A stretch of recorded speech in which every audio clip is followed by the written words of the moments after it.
presentation must be delivered.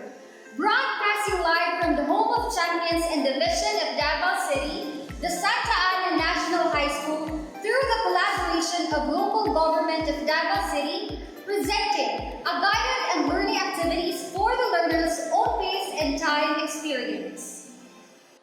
Good day, grade 8 students! Are you now ready to listen to our lesson on the air? Of course! Expect to learn from our activities today. I am your radio teacher, Jan Abigail D. Recurso from Santa Ana National High School, grade 8 curriculum, teaching you the skills to learn in this lesson. Rise and shine and good morning. I do hope that you are now comfortably sitting while listening to us today. To start the lesson, let me give you sentences, then try to think what are the words being used differently in each sentence. Number 1. Brad, please do not smoke here. Number 2. You can't smoke here. Number 3. Hey Brad, you must not smoke. Can you identify the words being used in different manners? Correct! You are already good at this. Good job!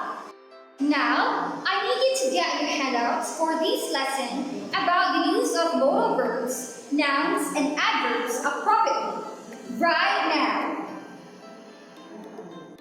Alright, I guess you are already sitting and kicking to start off our topic for today. To all grade 8 students of Santa Ana National High School, we will now start our first lesson.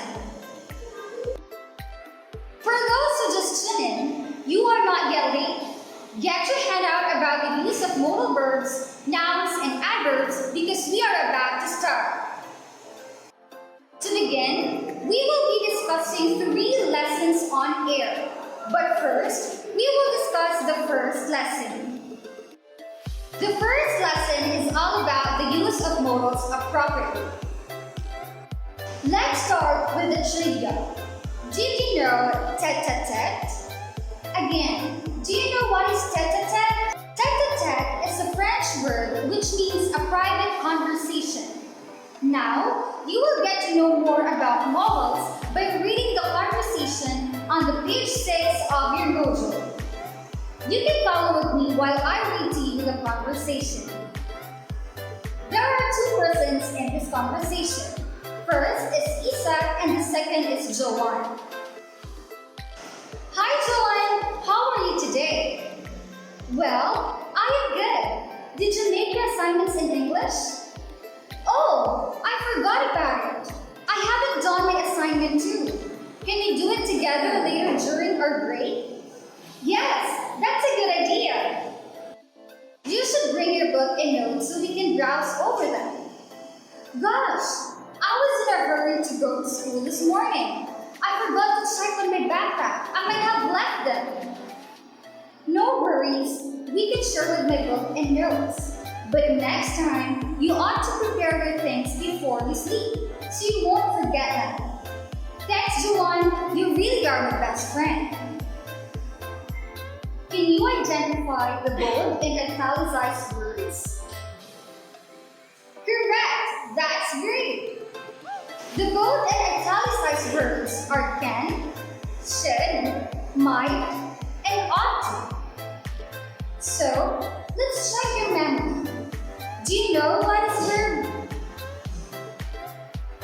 Great! Verb is an action verb. And your lesson today is a helping verb that is used with the main verb to help express its mood. And this is what we call modal verbs. Modals. Modals are auxiliary verbs that are used when we express ability, a certainty, permission, a request, an offer, suggestion, an advice, a possibility, or even impossibility. These are the words can, could, may, might, shall, should, will, would, must, and ought to. Example, I can dance the tango. This sentence uses a modal can. that shows ability of the speaker to dance. How to identify a modal phrase? In the sentence, the modal phrase is can and dance. Can is the modal and dance is the verb. Can and dance is the modal phrase. Can dance, modal phrase. Next example, you should bring an umbrella. This is an example of giving an advice. The modal phrase in this sentence is should bring. Next example, Tessa, you may leave the room now. This sentence is an example of permission. The modal phrase in this sentence is may leave. Now, let us give it a try and then you decide which is the correct answer. The sentence is, Mom, can we have beef caldereta for dinner tonight? Again, the sentence is, Mom, can we have beef caldereta for dinner tonight?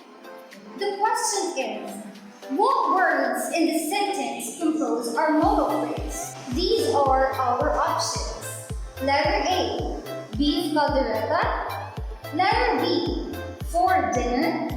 Letter C, can have. Or letter D, Mom can. May I know your answer? Asen, you did a great job. The correct answer is letter C, can have. For your assessment, please refer to your module on pages 15 to 17. To wrap up, modals are being used to express ability, permission, request, offer, and suggestion. Moving forward, we will now proceed to our second lesson. Are you now ready?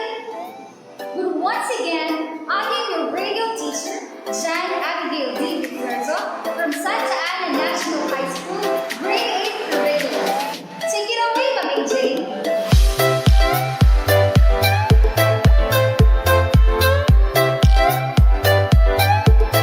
Thank you, Miss Abby. Hello and good morning to each and everyone. I am AJ Sepe, your teacher broadcaster for the day. On the second part of the lesson, let's have a review in our previous topic. Number 1. What do you call a word that helps in expressing your thoughts clearly? Can you give me an example? Very good. Number 2. Based on the sentence given, identify the modal being used. My dad can lift a heavy pail of water. Can you identify now? Very good. Now, you will hear a sentence related to the topic and it goes like this.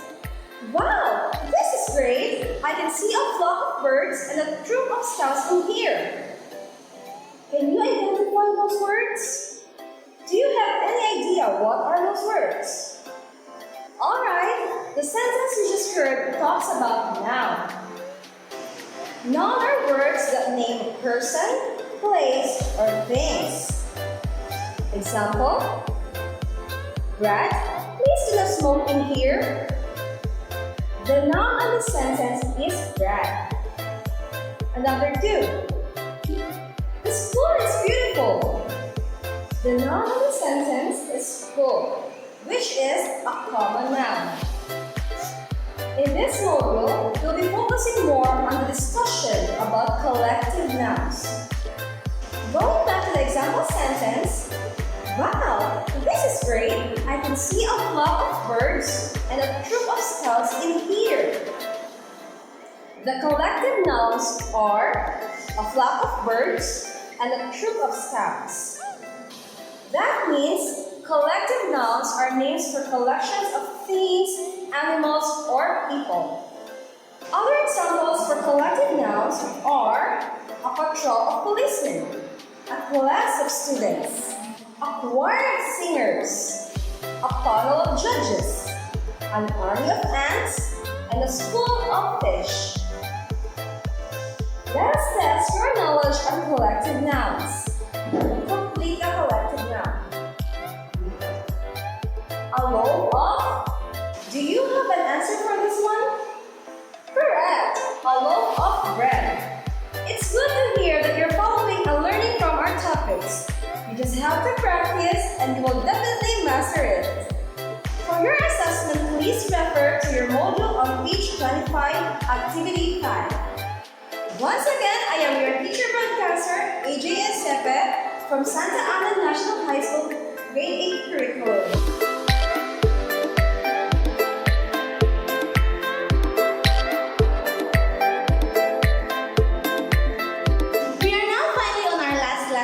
I will be your teacher broadcaster, Jenny May Pimentel from Santa Ana National High School. We will now proceed to the last lesson for today, which is adverbs. Adverbs usually express manner, place, time, frequency, degree, and level of certainty. They answer questions such as how, in what way, when, where, and to what extent. They usually end in ly, such as regularly, brilliantly, completely, and thoroughly. In today's lesson, we shall focus on adverbs of intensity. Adverbs of degree tell us about the intensity of something. They are usually placed before an adjective or another adverb. For example, Lila is so pretty.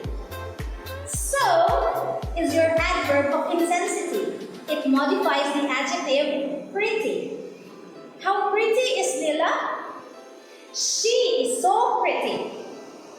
We use adverbs of intensity most of the time.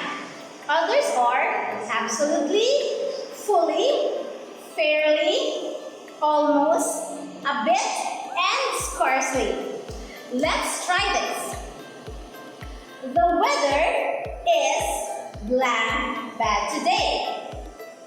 What could be the best adverbs of intensity that you can use? Perfect! The correct answer is extremely. The weather is extremely bad today. For your assessment, please refer to our module on page 34, Activity 5.